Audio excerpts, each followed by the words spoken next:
కష్టపడిన ప్రతి ఒక్కడూ పైకి రాడు. కష్టానికి తోడు దేవుని కృప తోడై ఉండాలి. అదృష్టం అని నమ్మకండి, దేవుని దయ కావాలి. అదృష్టం మీద ఆధారపడినటువంటి వాడు ఇంట్లో కూర్చొని అదృష్టం ఎప్పుడొచ్చిందా అని చూసేసరికి 60 ఏళ్ళు వస్తాయి.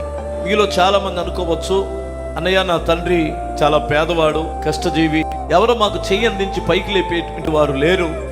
నా అనుకునేటువంటి వారు కాస్త కూస్తో ఉన్నా, కాస్తంత చూస్తే ఉద్యోగస్తులుగానే ఉన్నా ఎవరు మాకు సహాయం చేసేవారు లేరు.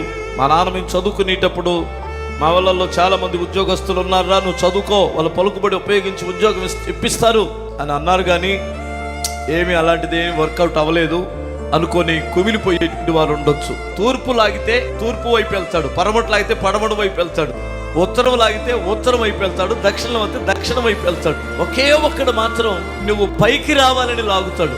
ఆయనే ప్రభు అయిన యేసుక్రీస్తు. పైకి లాగితే పైకి వస్తాడు,